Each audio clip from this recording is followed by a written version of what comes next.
Assalamualaikum warahmatullahi wabarakatuh. Ini sudah masuk semua belum ya?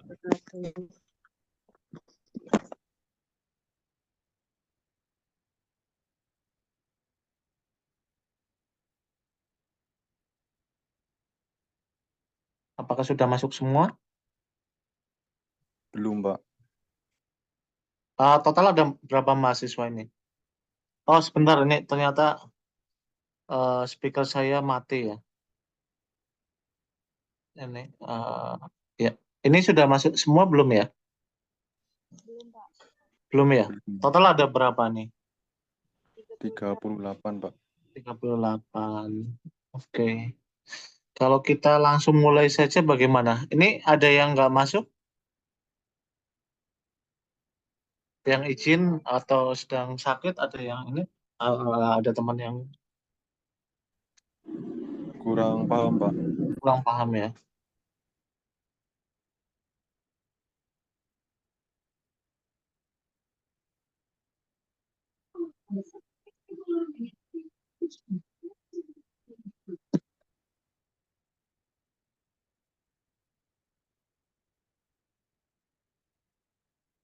Kita langsung mulai saja ya untuk pertemuan hari ini. Iya, Pak. Ya, kita mulai saja. Nanti ada recording dari Zoom-nya saya kirimkan ya untuk yang peserta yang telat untuk masuk ke Zoom saya. Dan untuk pertemuan saya, semua peserta wajib ya untuk on kamera. Sutra. Memikirkan muka ya yang dia penulis. Oh, banyak nih Cina ya. Kalau lah kasih diincer tadi kan kayak beramat. Yang orang tuh kemudian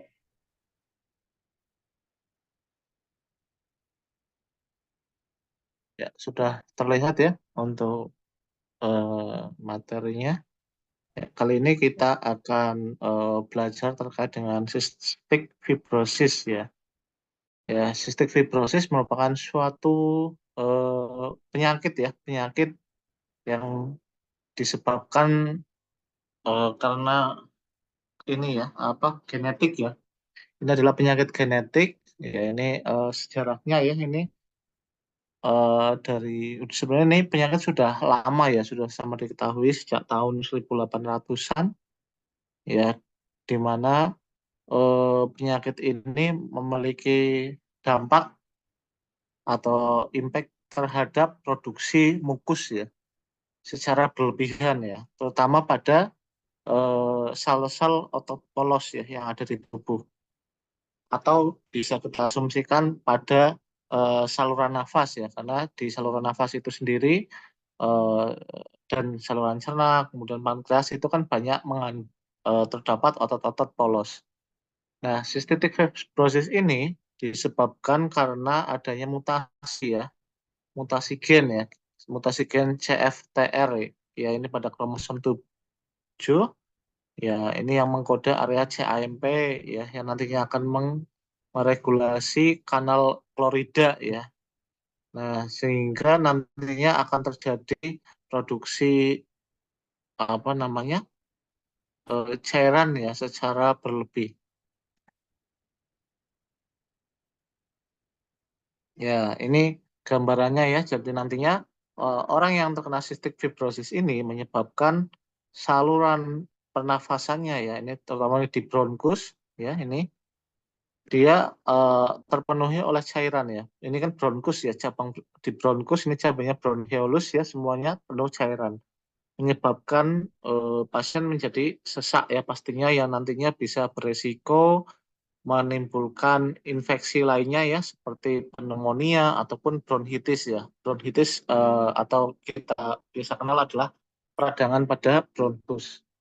Karena adanya cairan ini juga menyebabkan batuk ya. Jadi kemudian menyebabkan mengi ya. Mengi itu suara nafas yang ini ya, saat kita bernafas itu suaranya tuh ada suara ininya ya, kayak udara gitu ya, udara atau air ya yang ada di paru-paru kita. Dan hal ini juga nantinya akan bisa menghambat ya dari proses pertumbuhan ya, pertumbuhannya, karena akan banyak sekali proses-proses yang ada di dalam tubuh itu akan terganggu. Antara lain ya, di mana kalau pernafasan terganggu menyebabkan istirahatnya terganggu, perkembangan tubuhnya juga akan terganggu.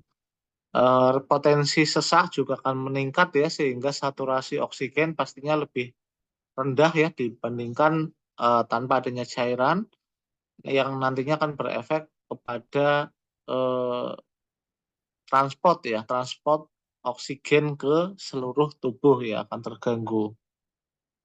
Ya, ini cystic fibrosis ditunjukkan dengan adanya penyakit ya, penyakit respiratori ya, pernafasan yang kronik ya. Di sini bisa terjadi polip, bisa terjadi alkalosis metabolik ya. Jadi di sini tubuh itu sifatnya menjadi alkali ya, karena banyaknya cairan ya. Cairan ini menyebabkan alkali pada tubuh.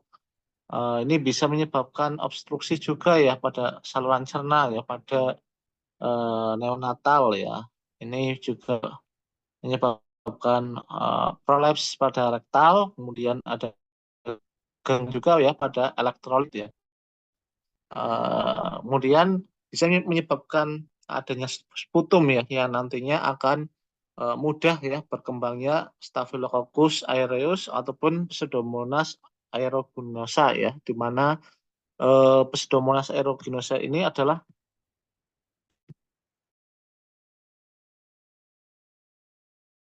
Pseudomonas aeruginosa kuman yang sangat susah sekali untuk di ini ya, untuk dibunuh ya.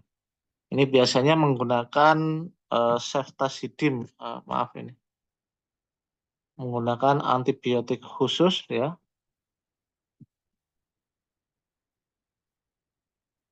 Sebentar ya. Ya, ini bisa menggunakan, maaf ini agak error, ceftazidime ya. Ini biasanya uh, Cimetidine ataupun antibiotik meropenem ya. Ya, ini enggak semua antibiotik itu bisa untuk membunuh Pseudomonas aeruginosa.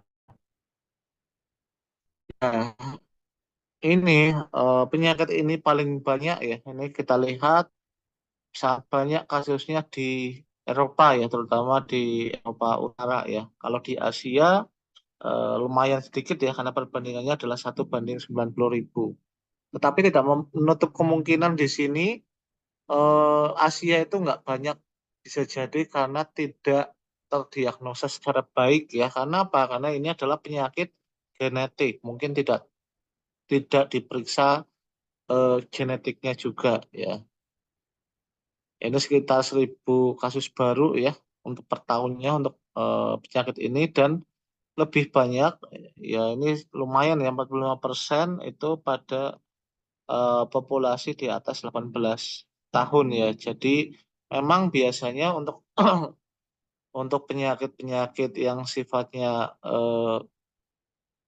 bisa diturunkan ini atau genetik itu muncul adalah saat kondisi pasien itu sudah mulai dibilang udah mulai agak dewasa gitu ya.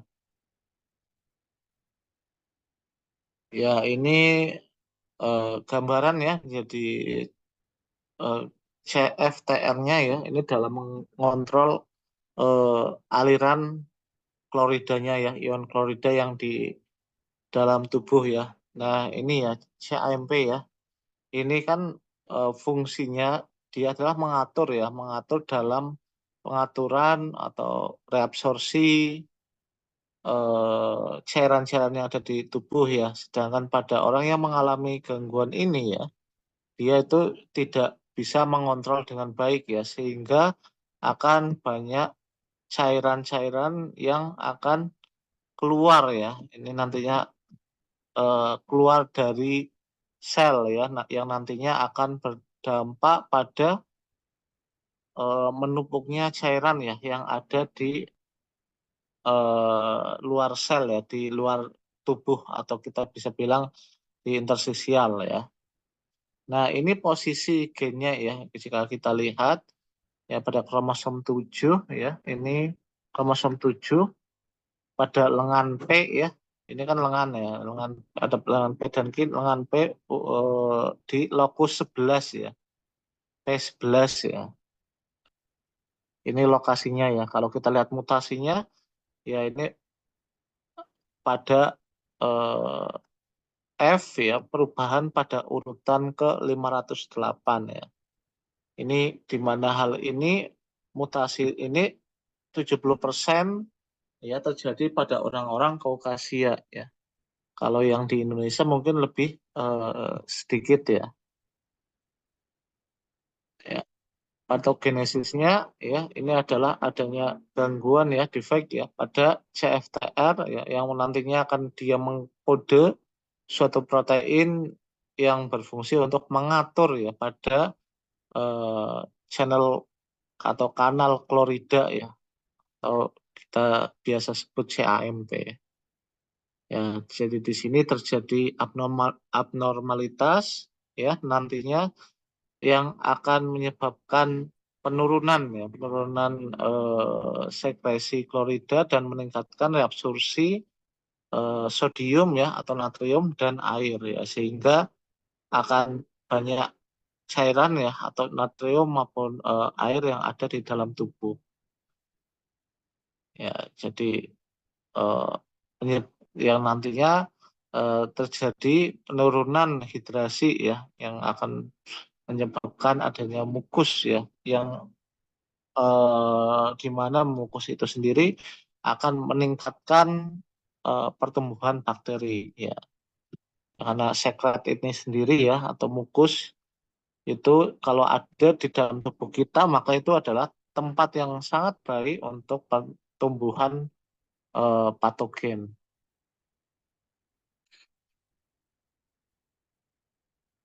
Ya, ini gambarannya ya. Jadi adanya gangguan di pompa ini ya, sehingga pompa atau kanal Lorida ya. Ya di sini sehingga terbentuklah mukus ya. Nantinya akan banyak mukus atau cairan yang ada di dalam tubuh ya. Ya, sehingga nantinya ini akan menjadi tempat perkembangbiakan mikroba ya. Ya, ini beberapa tipe mutasinya ya, ada beberapa kelas. Ya, ini kelas 1 ya, defektif protein produksi ya. Ini ada beberapa kelas ya. Kalau kelas 5 ini menurunkan sintesa pada CFTR ya. Tapi ini kita nggak perlu mempelajari secara detail. Ya, aspek klinisnya ya, jadi cystic fibrosis itu sangat berdampak ya pada beberapa organ, antara lain pada paru-paru dan sinus ya, pada nasal kita ya, karena hal ini menyebabkan potensi terjadinya sinusitis. Kemudian di gastrointestinal ya, bisa nantinya akan berpengaruh ke liver dan pankreas ya, sehingga akan berdampak pada regulasi insulin yang ada di tubuh manusia ya, akan terganggu. Kemudian reproductive system ya, nantinya akan beresiko terjadinya infertilitas ya pada manusia. Kemudian nutrisi ya, karena tadi adanya mukus ini akan menyebabkan eh, transport nutrisi akan terganggu ya, nutrisi yang ada di dalam tubuh untuk transport ke masing-masing sel itu akan terhambat. Ya, ini kalau contohnya di saluran nafas ya, jadi mukus itu akan memblok ya di alveolus ya, di mana alveolus ini adalah fungsinya tempat untuk pertukaran karbon dioksida dan oksigen. Ya, kalau di sini ngeblok berarti otomatis oksigen yang akan masuk ke dalam tubuh akan berkurang. Kemudian kalau dia di pankreas ya, kalau di pankreas berarti untuk keluarnya insulin pun akan terganggu ya, sekresi insulin akan terganggu. Atau di empedu pun sama ya, akan mengganggu atau menutupi saluran empedu ya, sehingga zat-zat yang harusnya disekresikan oleh empedu tidak akan keluar ya. Ini contohnya ada chronic sinopulmonary ya, ini adalah kondisi adanya, salah satunya adalah kalau yang di paru itu endobronchial ya, yang ditandai dengan adanya batuk yang keluar dahaknya ya, yang produksi dahak ya, ada dahaknya. Kemudian ada obstruksi udara di sini ya, ada gangguan aliran udara di sini menyebabkan pasien mengalami mengik ya. Kemudian kalau seandainya di foto sinar X ya, di radiologi diperiksa akan terjadi anomali ya. Biasanya kalau yang ada cairannya itu warnanya itu putih ya, putih seperti awan ya. Ini kalau yang ya ini ada gambar tadi ya. Jadi kemudian kalau yang sinus ya, yang sinus dia menyebabkan pilek ya. Nah, ini untuk bronchial disease ya. Ini kita mengalami hiperinfiltrasi ya. Ini gambarannya seperti ini ya. Jadi ini sebenarnya kalau yang putih-putih ini ya, yang agak putih itu adalah cairan ya. Cairan yang ada di paru-paru. Ya ini bayangkan aja ini ya, kalau paru-parunya ini kan gambaran ini ada lendir-lendirnya ini. Ini lendir-lendir ya, ini ada mukusnya. Maka akan pasien mengalami sesak ya, potensial mengalami eh, sesak karena nggak ada nih tempat untuk pertukaran oksigen dan karbon dioksidanya. Ini kalau di hidung ya, ini bisa menyebabkan polip ya. Kalau dia di ya, dia menyebabkan benjolan yang ada di intranasal. Ya, ini gambaran menggunakan eh, ini ya bukan elektrokardiogram ya. Ini ada pemeriksaan ya ini. Saya lupa namanya. yang alat dimasukkan ke hidung ya ini.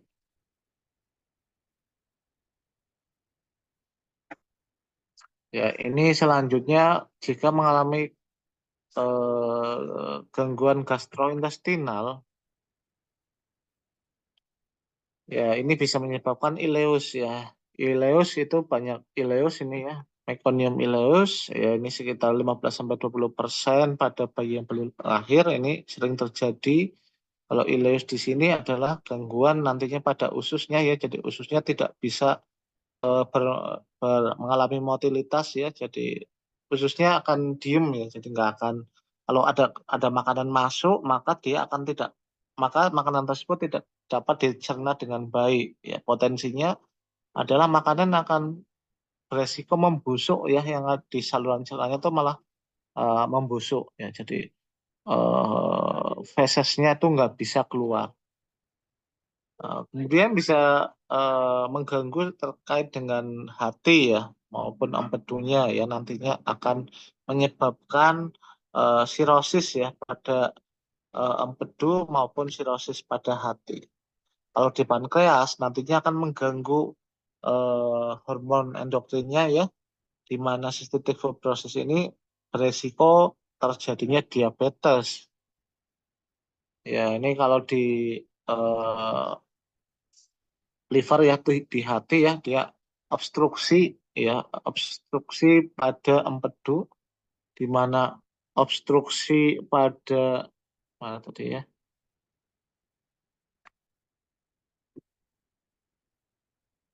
Ya, ini obstruksi pada empedu ya biasanya kalau empedu yang mengalami obstruksi nyerinya luar biasa ya. Biasanya kalau pasien sudah mengalami nyeri seperti ini bisa aja dikasih morfin ya.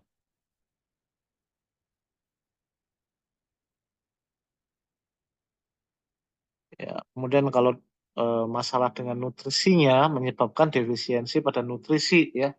Di sini kalau mengalami insuficiensi pada pankreas ya nantinya akan terganggunya eh, vitamin ya dari A, D, E, K ya. Vitamin A, vitamin D, vitamin E dan K ya karena akan terganggu proses metabolismenya.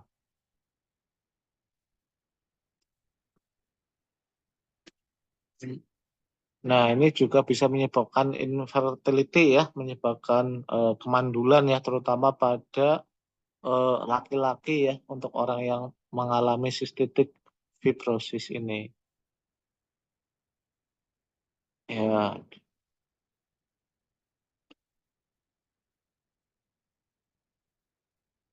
dan ini kalau pada wanita hamil pun juga eh, beresiko ya. Ini kalau wanita hamil tidak terlalu eh, beresiko sih kalau cystic. Nah, ini bisa mengganggu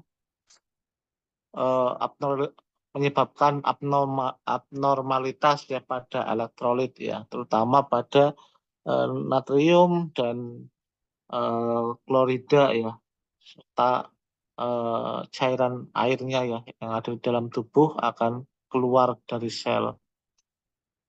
Ya, kemudian bagaimana cara untuk mendiagnosanya? Ya, ini diagnosa dari cystic fibrosis itu adalah kita bisa lihat dari satu atau lebih kondisi klinis ya. Ini atau kita bisa lihat dari historinya ya. Jadi riwayat apakah ada riwayat keluarga yang mengalami cystic fibrosis atau tidak.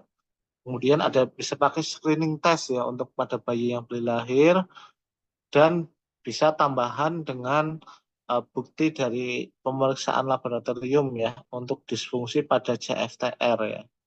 Atau bisa juga identifikasi pemeriksaan DNA ya dengan mengecek menggunakan PCR apakah ada mutasi atau tidak ya.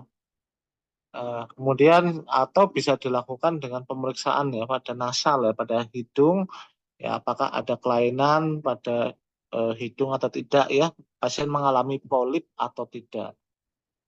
Ya, ini pemeriksaannya ya, ini untuk mendiagnosanya, ini pasien diperiksa. Ya, ini kalau pada anak-anak ya nanti dilihat apakah terjadi mutasi pada CFTR atau tidak. Ya, ini kemudian diperiksa secara elektrolitnya ya. Kalau normalnya kan untuk kloridanya 0 sampai 40 ya, tetapi pada orang yang mengalami cystic fibrosis ini bisa meningkat ya lumayan drastis. Ini eh, di angka 60 sampai 165 mili ekuivalen per liternya.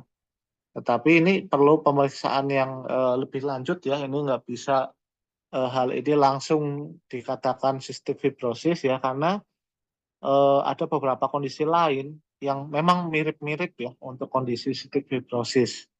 Ya, kalau namanya lab ya bisa hasilnya positif palsu ini pada pasien-pasien hipotiroidisme, Addison disease, ya ini edema, malnutrisi juga akan berpengaruh pada peningkatan kadar kloridanya atau negatif palsu ya ini pada beberapa mutasi lainnya ya atau pasien Uden juga akan bisa beresiko juga negatif palsu. Ya, yang paling valid yaitu pemeriksaan secara genetiknya. Ya, ini dengan cara pemeriksaan DNA ya. Ini lebih valid ya untuk pemeriksaannya. Ya, nantinya salah satunya juga ada pemeriksaan fungsi pada pankreas ya di sini dalam pemeriksaan echo tes GPT-nya. Kemudian ronsen dari parunya, mengecek fungsi dari paru, bagaimana saturasi oksigennya, kemudian dicek secara mikrobiologis ya, ini dengan cara kultur bakterinya. Ya ini kalau screening pada prenatal ini juga bisa ya untuk diperiksa, tetapi sepertinya di Indonesia belum ada ya untuk pemeriksaan yang lengkap ya. Ya ini kondisi cystic fibrosis ini ternyata ada mutasi yang mutan ya itu bisa sampai 1.604 mutasi ya. Di mana dari mutasi tersebut hanya ada dua ya yang nantinya akan di atau yang dua yang berdampak pada eh, syarat untuk pendiagnosa pada cystic fibrosis ini ya. Jadi nggak semua mutasi itu memiliki makna nilai ya bahwa itu eh, menyebabkan cystic fibrosis ya karena hanya ada dua mutasi saja yang memiliki dampak menyebabkan cystic fibrosis. Ya, tujuan dari terapi ini ya, dan ini terutama untuk screening pada bayi yang belum lahir itu untuk mendiagnosa awal ya. Jadi nantinya akan diberikan nutrisi yang lebih baik ya, karena biasanya kalau pasien yang cystic fibrosis itu adalah pasti akan mengalami gangguan nutrisi, terutama nantinya untuk pemberian elektrolit juga akan perlu pertimbangan khusus. Kemudian untuk treatmentnya ya cystic fibrosis ya ini contohnya ini kita perlu terapi pada paru-parunya ya. Terapi paru-paru bisa dengan cara membuang mukus ya, atau lendir yang dari paru-paru ya, bisa sedot, kemudian inhalasi ya. Inhalasi mungkin kalau pasien yang mengalami apa ya inflamasi ya di sekitar saluran nafasnya, kita bisa ngasih eh, obat-obat kortikosteroid steroid ya untuk mengatasi inflamasinya. Membersihkan saluran udara ya, atau saluran yang pernafasannya ya ini bisa di penyedotan ya, sedot. Atau jika cairannya terlalu banyak dan terlalu lama mungkin bisa mengalami terjadinya infeksi, Ya, di sini diberikan antibiotik ya secara oral, bisa oral ya di sini kalau masih ringan, kemudian bisa secara aerosol ya, aerosol ataupun bisa secara IV ya untuk mengatasi eh, secara sistemiknya. Ya, kita berikan juga bronkodilator ya seperti salbutamol, salmeterol ya ini bisa diberikan juga baik pemberiannya secara oral maupun melalui intranasal ya ini bisa juga. Antiinflamatori ya tadi kita sudah bahas kita berikan pasien tersebut kortikosteroid ya bisa pakai fluticasone ya ini contohnya. Nah, untuk ini kita juga perlu melakukan endoskopi ya. Oh ya, tadi yang gambar yang hidung itu ya, diperiksa di hidung itu namanya kita pemeriksaannya menggunakan endoskopi ya. Jadi kita melihat seperti apa kondisi di dalam hidungnya. Nah, selanjutnya adalah karena pasien itu resiko terjadinya malnutrisi, maka kita memberikan diet yang tinggi ya. Tinggi di sini bisa tinggi vitamin ya, terutama vitamin A, D, E, dan K ya. Dan bisa juga menggunakan enzim ya, replacement ya untuk enzim-enzim yang mendukung terkait dengan enzim yang ada di pankreasnya. Ya, kemudian eh, kita mengatasi simptom yang ada atau gejala yang ada jika pasien itu mengalami gangguan pada gastrointestinalnya. Kalau infertilitas ya pasti diobatin untuk mengatasi infertilitasnya ya. Kalau mengalami polip pada nasal hidung ya kita memberikan ini ya. Biasanya kalau polip ya sudah kita dilakukan OP ya atau operasi. Yaitu beberapa pengobatannya.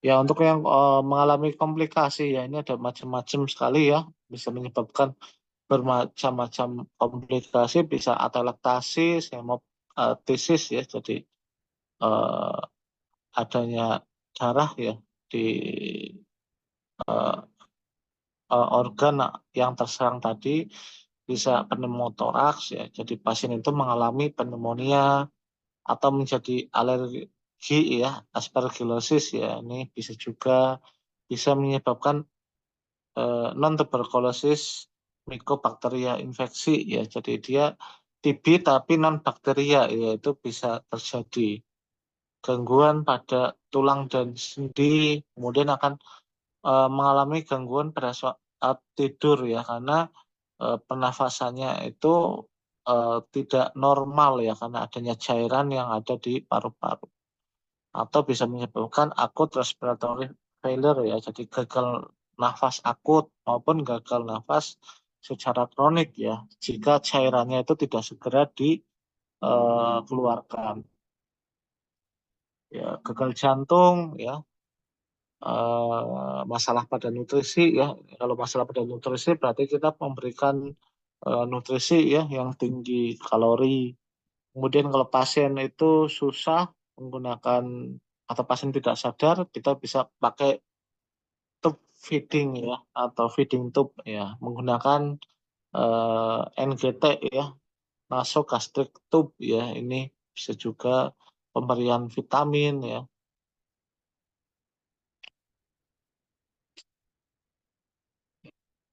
ya ini ya ini bisa komplikasi ya pada saluran cerna ya ini macam-macam sekali ya ada pankreatitis hiperglikemia ya ini bisa menyebabkan diabetes ya nasal polip ya ini gangguan pertumbuhan dan mungkin ujung-ujungnya bisa dioperasi juga ya nah ini nutrisinya bisa pakai ini ya eh, teraklek ya teraklek atau porsin ekstrak ya ini 2000 unit per kilogram ya untuk sekali nantinya makan kemudian suplemen vitamin atau nutrisi yang diberikan lewat feeding tube Ya, infertilitas bisa pakai operasi ya pada epididymal spermanya nanti akan dioperasi untuk membuang lendir ya yang mengganggu di saluran epididymisnya nantinya atau ekstraksi ya pada testis ya ini bisa juga atau maternal genetic test ya ini pemeriksaan secara genetik. Nah, nantinya kan berdampak juga pada psikososialnya ya. Di sini pasti akan mengganggu kualitas hidup pasien. Pasien akan lebih sering berobat ke rumah sakit, kemudian waktunya akan habis untuk terapi, kemudian nantinya akan menyebabkan penyakit-penyakit yang lain ya. Karena cystic fibrosis bisa menyebabkan TB, bisa menyebabkan diabetes, bisa nantinya akan menyebabkan pneumonia ya. Jadi memang kalau cystic fibrosis itu adalah butuh eh, kepatuhan ya, butuh adherence ya, dan dukungan nantinya dari keluarga ya karena pengobatan cystic fibrosis itu karena penyakit genetik ya butuh proses yang lama. Ya, obatnya bisa juga untuk mengencarkan lendirnya kita memakai mukolitik ya, mukolitik menggunakan mukolitik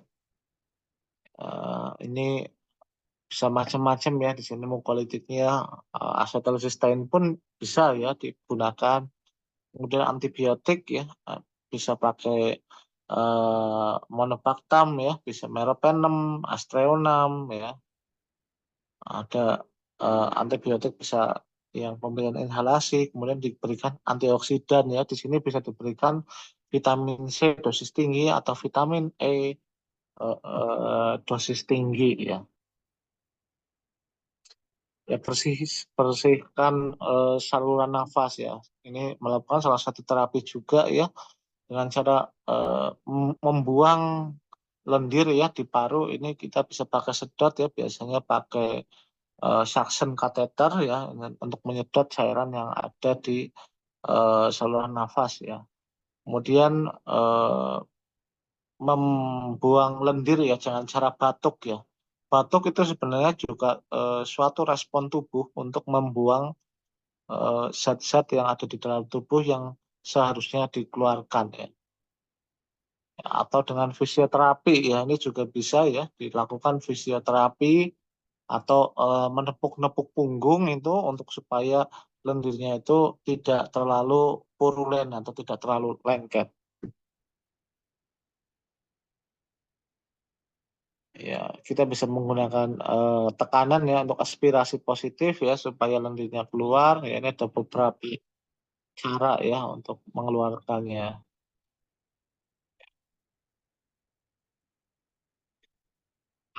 Yang terbaru kita bisa menggunakan transplantasi ya transplantasi pada bayi ini tetapi mungkin di Indonesia lebih sering dulu itu bisa menggunakan terapi gen ya ini juga yang sering ya untuk terapi gen karena di Indonesia ya pasti sangat mahal biayanya. Ya, silakan apakah ada yang ditanyakan dari pertemuan kali ini terkait dengan cystic fibrosis atau mungkin ada pertanyaan di luar cystic fibrosis ini ya, silahkan.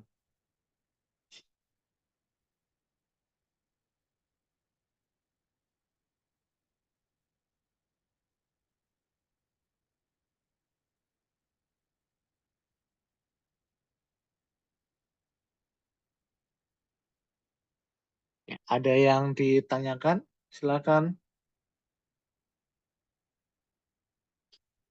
Untuk ujian, Izin bertanya, insya Pak. Allah isai ya nanti saya.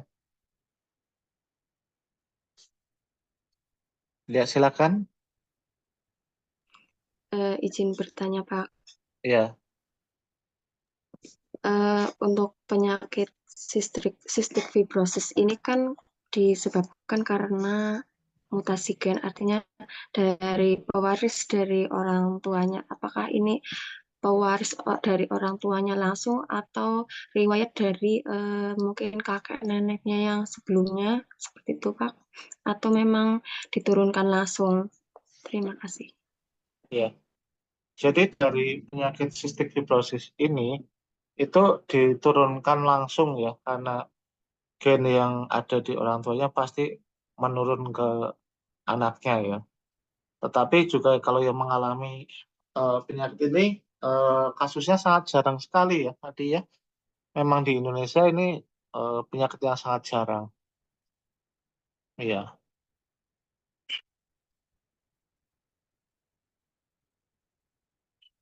silakan ada yang ditanyakan lagi ya. Jadi ini memang genetik ya, sangat kuat genetiknya ya orang tua ke anak ya. Kalau orang tuanya kena cystic fibrosis, potensi anaknya terkena pun besar ya. Jadi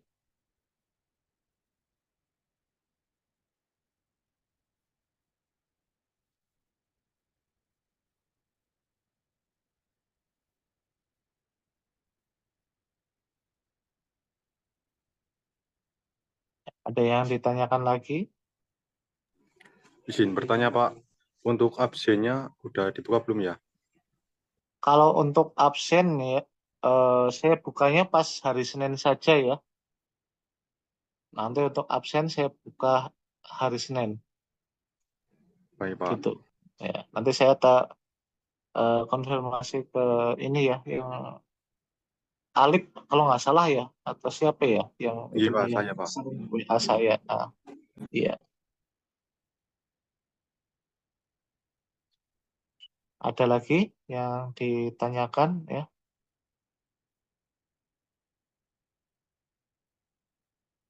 Tidak ada ya? Kalau tidak ada, saya cukupkan untuk pertemuan hari ini. Semoga bisa bermanfaat. Untuk materinya nanti saya kirimkan ke skalsanya ya, skalsanya. Ya, sekian pertemuan hari ini. Wassalamualaikum warahmatullahi wabarakatuh. Waalaikumsalam warahmatullahi wabarakatuh. Terima kasih Pak. Terima kasih, Pak.